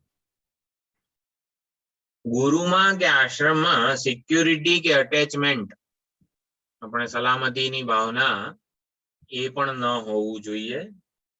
સિક્યુરિટી જે છે એ સલામતી વગેરે તો આત્મા થકી જ મળે એવી છે. આત્મ સ્વરૂપ એટલે કે હું માં જ આપણે શોધીએ અને એમાં જ આપણે પ્રાપ્ત સમજવાનો પ્રયત્ન કરીએ. એ જાણવાનો વિષય છે, ક્યાંય જોવાનો વિષય પણ નથી. એટલે ઇન્ફાઇન પ્રમાણ બુદ્ધિ હોવી જોઈએ, પરંતુ આવી રીતે અટેચમેન્ટ કે સિક્યુરિટી ની આપણી લાગણી થી ગુરુ કે આશ્રમ બેમાંથી એકેને જોવાનો પ્રયત્ન ન કરવો જોઈએ. આ સંન્યાસ જીવન છે. સંન્યાસ એટલે ઇન્ડિપેન્ડન્ટ, આપણને સ્વતંત્ર. ગુરુમાં આપણને અનંત શ્રદ્ધા હોય, પ્રેમ હોય, ભક્તિ હોય. એટલે કે આપણને આમ ગુરુ યાદ ના આવે એવું નહીં, એવું નથી કહેતો. પરંતુ ઇન્ડિપેન્ડન્ટ એટલે કે આપણે સ્વતંત્ર, સલામતી માટે સ્વતંત્ર હોવા જોઈએ. ગુરુમાં કે આશ્રમમાં અટેચમેન્ટ એટલે કે આસક્તિ કે સલામતી નથી જોવાની. એને પ્રમાણ બુદ્ધિ હોવી જોઈએ, પરંતુ આસક્તિ નહીં. આસક્તિ સલામતી માટેની પણ કોઈ આસક્તિ ન હોવી જોઈએ. સંન્યાસ, વિવિધિશા સંન્યાસ પૂર્વક ગુરુકુળ વાસની આપણે જે વાત કરી એમાં સ્વતંત્રતા માટે, સ્વતંત્રતા એ મારું સ્વરૂપ છે. એટલે સ્વતંત્રતા માટે નિરાધાર બની જવું જોઈએ. આને સંન્યાસ કહેવાય છે. ઇન્ડિપેન્ડન્ટ, નિરાધાર બની જવું જોઈએ. એ ક્યારે બનીએ? જ્યારે આપણે ઈશ્વરમાં, ગુરુમાં, શાસ્ત્રમાં પૂરેપૂરી શરણાગતિ સ્વીકારી હોય ને ત્યારે જ સંન્યાસની યોગ્યતા આપણામાં આવે છે. એટલે આ ગુરુકુળ વાસનો એક પોઈન્ટ હતો, એ પણ મેં કીધો. એટલે હવે તૃતીય પ્રશ્ન છે. 6 શિષ્યો ગયા છે, 6 ઋષિ મુનિઓ જે છે એ ગયા છે પીપલાદ પાસે. એમાં 6 શિષ્યોના નામ પણ પ્રથમ મંત્રમાં હતા. 6 માં સૌથી છેલ્લો જે છે, જે સિક્વન્સમાં પ્રથમ પ્રશ્નમાં આ જે નામ આવેલા છે રિવર્સ ઓર્ડરમાં, જે સૌથી છેલ્લો જે શિષ્ય છે એ પ્રથમ આવીને પ્રશ્ન પૂછે છે. તો તૃતીય જે મંત્ર છે એ હું બોલું છું. અથ કબંધી કાત્યાયનઃ ઉપેત્ય પપ્રચ્છ ભગવન કુતો હવા ઇમાઃ પ્રજાઃ પ્રજાયન્તે ઇતિ.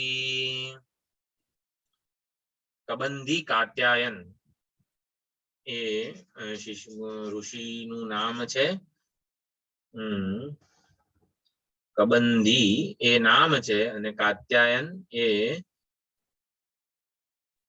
એના કત્ય ઋષિનો પ્રપૌત્ર. કત્ય ઋષિનો પ્રપૌત્ર. કત્ય ઋષિ ના કુળમાં ગોત્રમાં જન્મેલો છે, એટલે પ્રપૌત્ર કબંધી કાત્યાયન એ આવીને પીપલાદ ઋષિને પ્રશ્ન પૂછે છે. ભગવન કુતો હવા ઇમાઃ પ્રજાઃ પ્રજાયન્તે. આ સમગ્ર પ્રજા, આ સમગ્ર જીવો જે છે ક્યાંથી ઉત્પન્ન થયા છે. કુતો હ વૈ, વા એટલે અહીંયા વૈ છે, હ અને વૈ પ્રસિદ્ધિ. વેદોમાં જે રીતે વર્ણન કરેલું છે ને એ પ્રમાણે મને હે ગુરુજી આપ મારા પ્રશ્નનું સમાધાન કરો. વેદોમાં શું વર્ણન આવેલું છે? હ અને વૈ એટલે કે વેદોમાં જે પ્રસિદ્ધિ છે એ મને કહો. એટલે પીપલાદ ઋષિ કંઈક જાણતા હોય અને કંઈક જુદું જ વર્ણન કરે એવું નહીં. વેદો પ્રમાણે વેદોમાં કઈ રીતે કીધું છે આ સમગ્ર પ્રજા, આ સમગ્ર જીવો કઈ રીતે ઉત્પન્ન થયા છે, આ પ્રમાણે સમગ્ર જગત કઈ રીતે ઉત્પન્ન થયું છે, આ સ્થૂળ જગત જે અત્યારે જણાઈ રહ્યું છે, આ બધા જીવો જે જણાઈ રહ્યા છે એ મને કહો. એનું રહસ્ય, એ કઈ રીતે અસ્તિત્વમાં આવ્યા, એમનો જન્મ કેવી રીતે થયો, ક્યાંથી થયો વગેરે એ પ્રમાણેનો આ કબંધી કાત્યાયન પ્રશ્ન પૂછે છે. 1 વર્ષ પર્યંત ગુરુકુળ નિવાસ કરેલો છે. પછી પીપલાદ ઋષિ પાસે જાય છે. 6 શિષ્યો બેઠા છે. એમાંથી પ્રથમ પ્રશ્ન આ કબંધી કાત્યાયન પૂછે છે. આ સમગ્ર પ્રજા કયા કારણમાંથી જન્મે છે, કેવી રીતે ઉત્પન્ન થયેલી છે, અને આ ચરાચર જીવો પણ કઈ રીતે ઉત્પન્ન થયા છે એ પ્રમાણે પૂછે છે. ઉપેત્ય પપરચ્છ, શ્રદ્ધા એપ્રોચ્ડ એવું કહેવાય. એટલે કે અત્યંત શ્રદ્ધા અને વિનય સંપન્ન થઈને કબંધી કાત્યાયન પીપલાદ ઋષિને પ્રશ્ન પૂછે છે. આ સ્થૂળ પદાર્થો, આ સાંસારિક જે જગત જે છે, આખું વ્યવહારિક જગત, એનું રહસ્ય શું છે, એ મૂળ, જેમ કહેવાય ને કે જગતનું મૂળ શું છે ને એવું અહીંયા કબંધી કાત્યાયન પૂછી રહ્યા છે એ ઋષિ. એટલે એને ઉદ્દેશીને આ ભૌતિક જેટલી પણ બધી વસ્તુઓ જણાય છે અને એના જે ભોગતાઓ આ જીવો જણાઈ રહ્યા છે, જીવ અને જગતનું આવું અંતિમ રહસ્ય શું છે એ મારે જાણવું છે. શેમાંથી ઉત્પન્ન થયા છે એ કારણને જાણી લઈએ ને તો સમગ્ર રહસ્ય, આ જગત જે છે એ સમગ્ર રહસ્ય મારા માટે ખુલ્લું થઈ જાય. એટલે જગતના રહસ્યને જાણવાની ઈચ્છાથી કબંધી કાત્યાયન અહીંયા પ્રશ્ન પૂછે છે. એટલે મૂળભૂત કારણને આપણી બુદ્ધિ વિચારણાપૂર્વક, તર્કપૂર્વક, આ વૈજ્ઞાનિકો જે છે એ જગતના કારણને સ્વબુદ્ધિથી, તર્કથી, પ્રાયોગિક રીતે પ્રયોગો કરીને જાણવાનો પ્રયત્ન કરી રહ્યા છે. બોઝોન પાર્ટિકલ, ઇલેક્ટ્રોન, પ્રોટોન બધું વિભાજન કરે છે. દૂર દૂર સુધી જાય છે ગ્રહો, ગેલેક્સીઓમાં, અને અહીંયા જ સૂક્ષ્મ જગતના મૂળ સુધી પહોંચવાનો પ્રયત્ન કરે છે. અણુનું વિભાજન કરે છે, પરમાણુનું વિભાજન કરે છે, ઇલેક્ટ્રોન, પ્રોટોન એની કેન્દ્રનું પણ વિભાજન કરે છે, ગોળ પાર્ટિકલ ને આ તે બધા સુધી પહોંચી જાય છે. એટલે કે જગતના મૂળભૂત રહસ્યને સમજી લઈએ ને તો આ જગતને આપણે સમજી લઈએ એવું છે. એટલે એવી કંઈક ઈચ્છાથી આ કબંધી કાત્યાયન પ્રશ્ન પૂછે છે કે આ ક્યાંથી ઉત્પન્ન થયેલું છે. એટલે સ્વબુદ્ધિથી, તર્કથી, પ્રયોગોથી ક્યારેય જગતના મૂળ સુધી પહોંચી શકાય એવું છે નહીં. અને માટે કબંધી કહે છે કુતો હ વૈ, એટલે વેદોએ શું કીધું છે, આપણા શાસ્ત્રોએ શું કીધું છે કે આ જગત વગેરે કઈ રીતે ઉત્પન્ન થયું છે. એટલે વસ્તુનો સ્વભાવ જાણવાની ઈચ્છા છે, વસ્તુના લક્ષણો જાણવાની ઈચ્છા છે. આ જગતનો, આ જીવોનો સ્વભાવ, એના લક્ષણો, એનો વ્યવહાર, આ બધાનું મૂળ જાણવાની ઈચ્છા છે. એને જાણી લઈએ ને, મૂળને જાણી લઈએ ને તો જગત સાથે, જીવો સાથે હું કઈ રીતે વ્યવહાર કરું એ આપણે નિશ્ચિત કરી શકીએ. એટલે મૂળભૂત સત્ય જે છે, રહસ્ય, એને જાણવાથી, જેને કહેવાય કે ફંડામેન્ટલ બિલ્ડિંગ બ્લોક, જગતનું મૂળભૂત બંધારણીય એકમ શું છે કે જેમાંથી આ જગત અને જીવો ઉત્પન્ન થયા છે એ જાણવાની ઈચ્છા છે. સૃષ્ટિનું મૂળભૂત તત્વ શું છે એનો ઉપર છલ્લો ઉત્તર તો આપણને બધાને, વૈદિકો છીએ, આસ્તિક છીએ, એટલે ખબર છે કે ભાઈ પરમાત્મા છે. એટલે એનો મૂળભૂત પ્રશ્ન નો ઉત્તર તો ખબર છે આપણને કે પરમાત્મામાંથી જ બધું જગતનું સર્જન થયું છે વગેરે. એટલે પરમાત્માને જાણી લઈએ ને તો પરમાત્માનો અનુભવ આ જગતમાં આપણને થાય.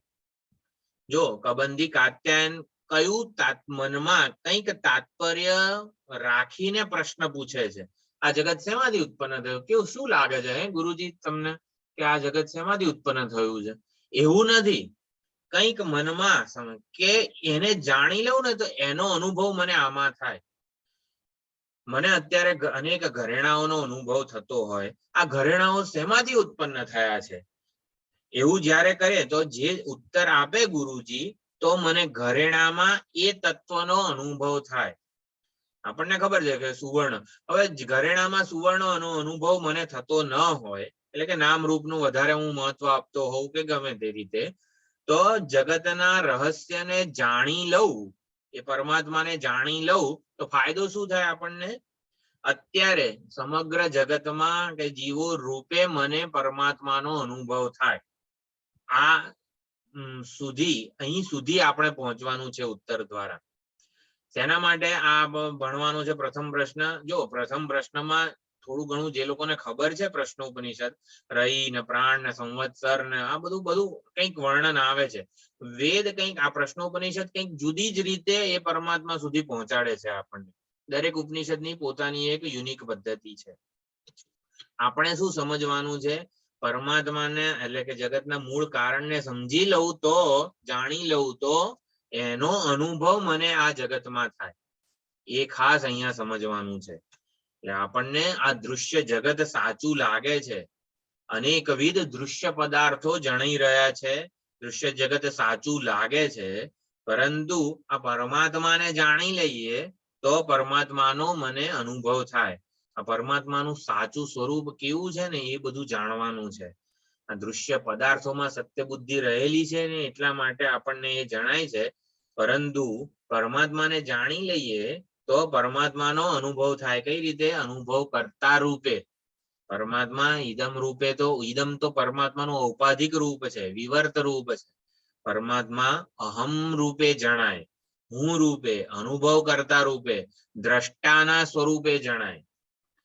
એવી રીતની અહીંયા આખી ક્રમિક વિચારણા આ પ્રશ્નોપનિષદમાં છે કે અનેકવિધ દૃશ્યો જે જણાઈ રહ્યા છે ને એ તો દ્રષ્ટાની દૃષ્ટિમાં જ છે.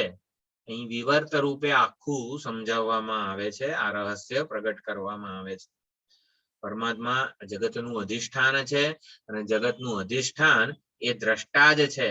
આ વેદાંતના મૂળ અંતિમ તાત્પર્ય સુધી આપણને દોરી જાય છે. આ પ્રજા ઇમાહ પ્રજાહ કુતઃ પ્રજાયન્તે, આ બધી જગત અને જીવો શેમાંથી ઉત્પન્ન થયા છે? તો અહીં ઉપાદાન કારણ અને નિમિત્ત કારણ વિષયક પ્રશ્ન છે. આ જગતનું ઉપાદાન શું છે, નિમિત્ત શું છે? હ અને વૈ પ્રસિદ્ધિ સૂચવે છે. વેદોક્તમાં કઈ રીતે આ પ્રસિદ્ધિ રહેલી છે કે આ શેમાંથી આ બધું ઉત્પન્ન થયેલું છે. એટલે પરમ બ્રહ્મ અન્વેષમાણા, હા એવું હતું. એટલે પરમ બ્રહ્મની જે જિજ્ઞાસા છે, કંઈક ભલતા જ વસ્તુની વિષયક પ્રશ્ન નથી કર્યો કબંધી કાત્યાયન. આપણને એવું લાગે કે આ પરમ બ્રહ્મને વિશે કંઈક પૂછવું જોઈએ ને, અને પ્રશ્ન શું કર્યો છે? આ પ્રજા ક્યાંથી ઉત્પન્ન થાય છે, કંઈક સંબંધ હોવો જોઈએ ને. જે ઈચ્છા પરમ બ્રહ્મ અન્વેષમાણા, પરમ બ્રહ્મની વિવિધિશા હતી એમને, એને જાણવાનું હતું, પરમાત્માને જાણવાના હતા. અને પ્રશ્ન શું પૂછ્યો છે? આ પ્રજા ક્યાંથી ઉત્પન્ન થાય છે. એટલે બ્રહ્મ જિજ્ઞાસા જ છે, પરમાત્માને જાણવાની જ ઈચ્છા છે, અને માટે આ પ્રશ્ન એમણે પૂછેલો છે. તો એ પરમાત્મા જેમાંથી જન્મેલી છે આ પ્રજા, સુંદર બધું વેદોક્ત કર્મ અને ઉપાસના પ્રમાણે ઉત્તર પીપલાદ ઋષિએ આપેલો છે. એક સ્ટેપ વાઇઝ આ જગત કેવી રીતે જન્મ્યું, જીવો કેવી રીતે જન્મ્યા છે, વેદે શું કહેવાય દરેક જે ક્રમ છે અહીંયા, એ કેવી સુંદર રીતે એની ઉપાસના થઈ શકે એવી સુંદર રીતે પીપલાદ ઋષિ ઉત્તર આપે છે. આ જગતમાં સત્ય બુદ્ધિ રહેલી છે. એટલે પ્રશ્ન પૂછ્યો કે આ ક્યાંથી આ જગત જન્મેલું છે અથવા તો જીવો જન્મેલા છે. તો જગતમાં સત્ય બુદ્ધિ જે રહેલી છે ને એને પણ હટાવવાની છે આ પ્રશ્નમાંથી. જગતમાં જે સત્ય બુદ્ધિ રહેલી છે એ પણ દૂર થાય છે આ પ્રશ્નના ઉત્તર દ્વારા. જો આપણે એક વિચારણા કરી હતી કે સ્વપ્ન જગત મિથ્યા છે, એ વાક્યનો અર્થ શું થાય? સ્વપ્ન જગતને અનુભવનારો સત્ય છે એવું એ અર્થ આપણે સમજવાનો છે. સ્વપ્ન જગત મિથ્યા છે એથી સમજવાનું શું છે? સ્વપ્ન જગતને અનુભવ કરનારો એ સત્ય છે. તો એવી જ રીતે અહીંયા આ જગત અને જીવમાંથી આપણને એ જગત અને જીવ રૂપે જે પ્રગટ થઈ રહ્યા છે ને એ પરમાત્માનું જ્ઞાન કે દર્શન કરાવે છે પ્રશ્નોપનિષદ. એટલે આખી ક્રમિક કર્મ અને ઉપાસનાની પણ થોડી ઘણી વાતો આવે છે કે એના ફળ રૂપે આ જીવો અને જગત ઉત્પન્ન થયું છે. બધી સુંદર ઉપાસનાની પણ વાત છે. રહી ને પ્રાણ ને આ બધા કેવી રીતે પ્રજાપતિના જ રૂપો છે. કઈ રીતે ઘરેણા ઉત્પન્ન થયા એવો પ્રશ્ન અહીંયા કબંધી કાત્યાયનનો છે. તો જો પીપલાદ ઋષિ ઉત્તર આપે છે કે જે પહેલા સુવર્ણ હતું, સુવર્ણમાંથી લાંબા તાર બન્યા, એ લાંબા તારમાંથી પણ અનેક સૂક્ષ્મ તાર બન્યા, એની કડીઓ બની અને કડીઓમાંથી આ સુંદર આ હાર બનેલો છે. એક ક્રમિક સુવર્ણમાંથી અત્યારે આપણને જે આ હાર પહેરેલો છે એ કઈ રીતે બન્યો છે એની અને 5-6 સ્ટેપમાં ઉત્તર મળે છે આપણને. એટલે જે પ્રશ્ન શું પૂછ્યો છે, આ ઘરેણા શેમાંથી ઉત્પન્ન થયા, તો પીપલાદ ઋષિ આખા ક્રમની વાત કરે છે અને એ રીતે પરમાત્માનું જ્ઞાન આપણને કરાવવાની અહીંયા પદ્ધતિ છે. જેમ એક જ સુવર્ણ જે નિર્વિશેષ હતું એ એના ઉપર જુદા જુદા નામ અને રૂપના અધ્યારોપ થતા ગયા. પહેલા એક જાડો તાર બન્યો, એ જાડા તારમાંથી અનેક બધા સૂક્ષ્મ લાંબા લાંબા તાર બન્યા, સાંકળ બની, પછી કડીઓ બની ને કડીઓ બની ને પછી હાર બન્યો. એટલે હાર કેવી રીતે ઉત્પન્ન થયો, તો સુવર્ણમાંથી જે સ્ટેપથી આ સુવર્ણનો હાર બનેલો છે એ બધું અહીંયા કહે છે.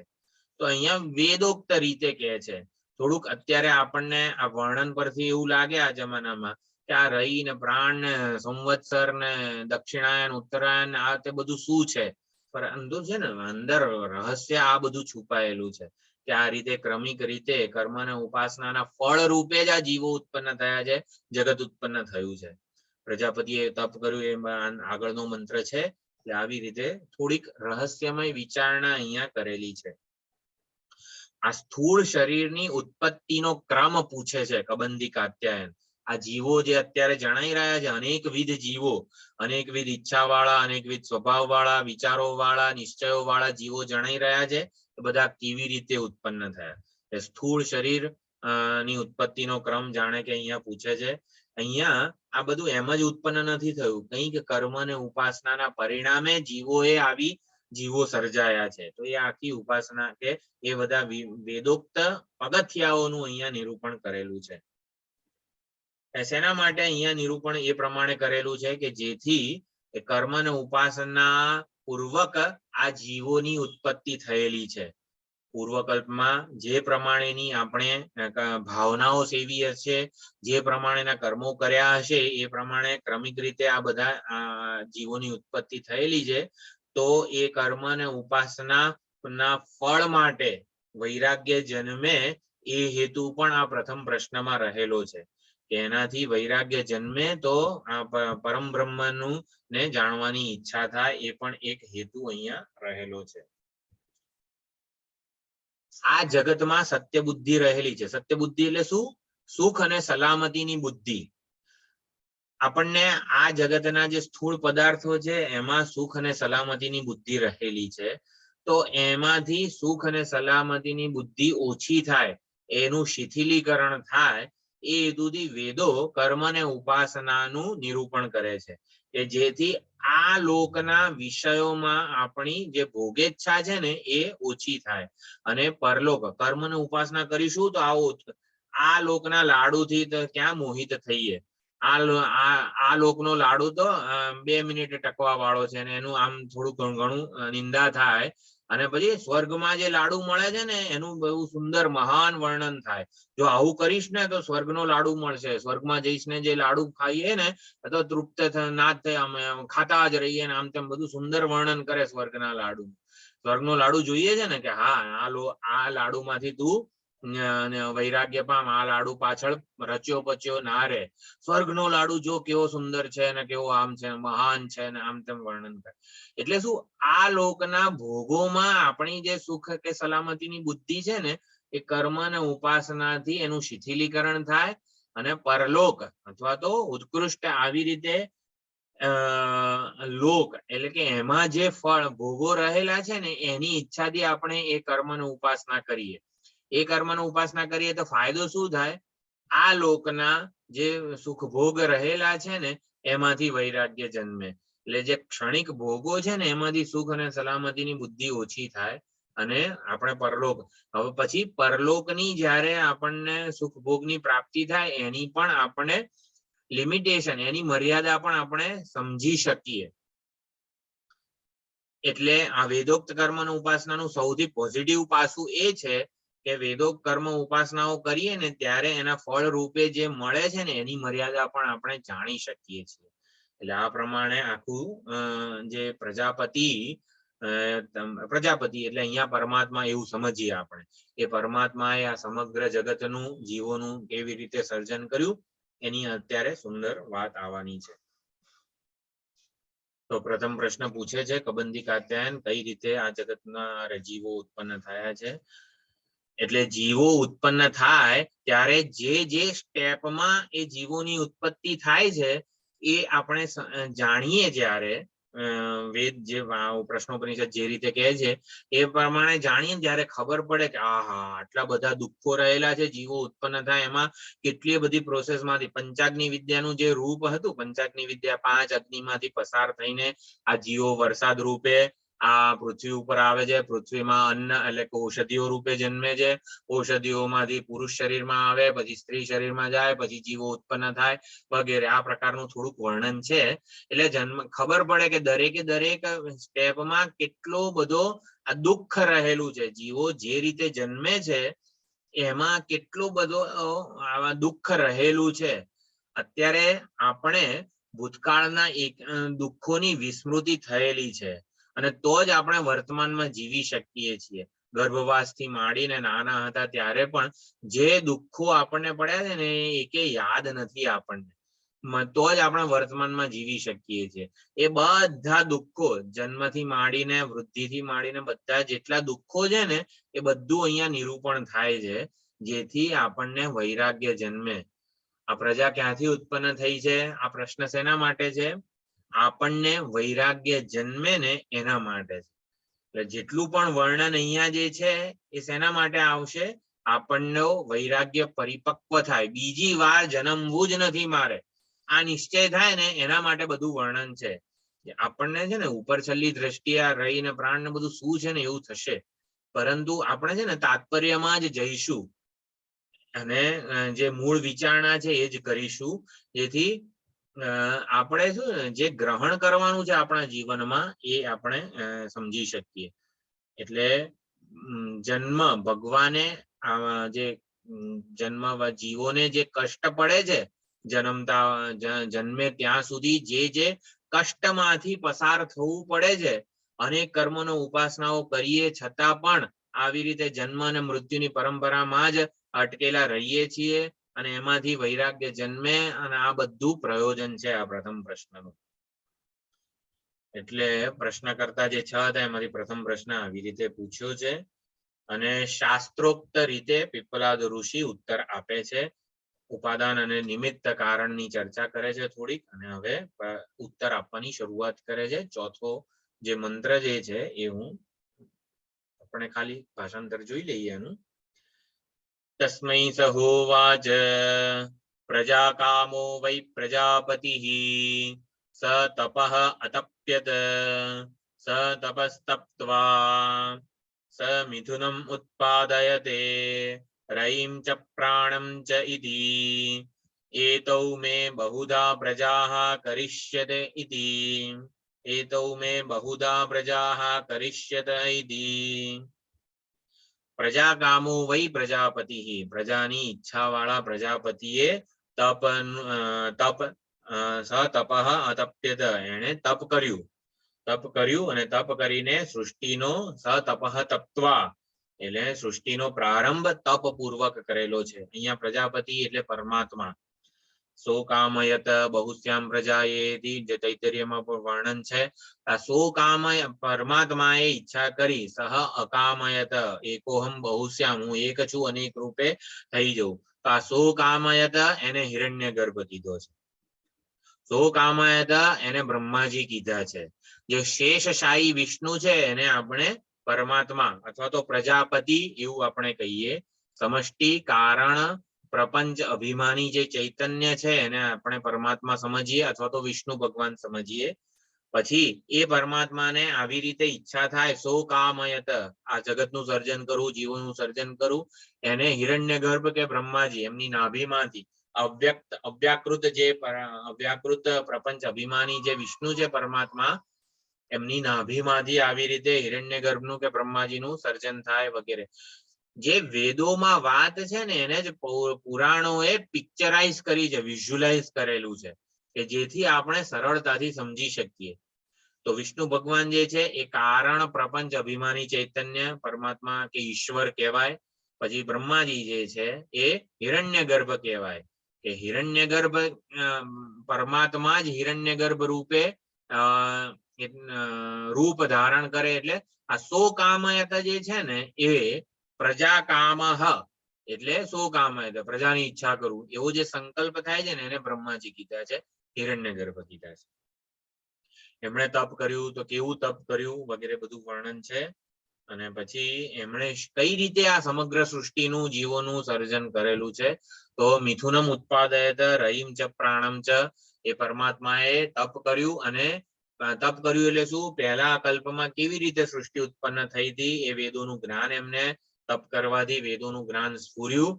અને પોતે ચણા જેવા એટલે કે દ્વિદલ પ્રજાપતિ પોતે બે ફાડિયા જેવા થઈ ગયા. ચણાનો દાણો કેવી રીતે બે ફાડિયા એકબીજા સાથે જોડાયેલા હોય એવા. સ મિથુનમ ઉત્પાદયતે, મિથુનમ એટલે કે જોડકું. તો રહી અને પ્રાણ એટલે શું છે, સૂર્યચંદ્ર અથવા તો અન્ન અને અન્નાદ. પ્રાણ અને ચંદ્રમા અથવા તો રહી એટલે એ પ્રમાણેનું જોડકું ઉત્પન્ન કર્યું છે. અન્ન અને અન્નાદ એનું જોડકું ઉત્પન્ન કર્યું છે. બધું સુંદર રહસ્ય છે. થોડુંક આપણે એનું તાત્પર્ય સમજીને આગળ વધવાનો પ્રયત્ન કરીશું. અને એનાથી આ સમગ્ર જગત જન્મેલું છે, આ જીવો જન્મેલા છે એ પ્રમાણેનું વર્ણન છે. તો આપણે આવતી વખતે મંગળવારે એનો વિચાર કરીશું. આ સમગ્ર વર્ણન વૈરાગ્યની પ્રાપ્તિ માટે છે. એવું વર્ણન આવે છે, નિર્વિશેષ સોનું છે એને સંકલ્પ કર્યો કે હું અનેક ઘરેણાઓ રૂપે જન્મું. એટલે નિર્વિશેષ સોનું જ હતું પહેલા, પણ નિર્વિશેષ સોનું હતું, કોઈ વિશેષ આકાર નામ કે આકાર વગરનું સોનું હતું. એણે સંકલ્પ કર્યો અનેક નામ અને રૂપ રૂપે હું જન્મું. તો એ જે અનેક 5 સ્ટેપ જેમ જેમ કે છે કે પહેલા એ સોનામાંથી જાડો તાર બન્યો, એ જાડા તારમાંથી અનેક સાંકળ બન્યા, સૂક્ષ્મ પાતળા તાર બન્યા, પછી એની કડીઓ બની અને પછી સુંદર બધા ઘરેણા બન્યા. આવી રીતે કંઈક પ્રજાપતિ જે છે એ આ જીવો રૂપે જ પ્રગટ થયા છે. દરેક સ્ટેપમાં દરેક પગથિયામાં એ સોનું જ રહેલું છે. સોના ઉપર એક પ્રકારના જુદા જુદા પ્રકારના નામ રૂપનો અધ્યારોપ થયેલો છે. એટલે આ જગતમાં કે જીવોમાં પ્રજાપતિના એ હિરણ્યગર્ભના કે પરમાત્માના જ દર્શન થાય એવી રીતની કંઈક અહીંયા પ્રથમ પ્રશ્નમાં વાત છે. જુદા જુદા સ્ટેપ વર્ણન કરવાનું પ્રયોજન શું છે, દરેકે દરેક પગથિયામાં ઓલું તો સોનું જ છે, એના ઉપર માત્ર નામ અને રૂપનો અધ્યારોપ જ થયેલો છે. તો સુવર્ણ દર્શન કરાવવું એ આ પ્રથમ પ્રશ્નનું અથવા તો પ્રયોજન છે. અથવા તો પરમાત્માના પ્રજાપતિના એટલે આપણે અહીંયા સમજવાનું પરમાત્માના, તો પરમાત્માના જ દર્શન થાય દરેકે દરેક સ્ટેપમાં એવું કંઈક અહીંયા વર્ણન છે. તો આપણે આવતી વખતે મંગળવારે એ સમજવાનો પ્રયત્ન કરીશું. ઓમ પૂર્ણમદઃ પૂર્ણમિદં પૂર્ણાત પૂર્ણમુદચ્યતે પૂર્ણસ્ય પૂર્ણમાદાય પૂર્ણમેવાવશિષ્યતે. ઓમ શાંતિ શાંતિ શાંતિ. હરિ ઓમ શ્રી ગુરુભ્યો નમઃ. હરિ ઓમ.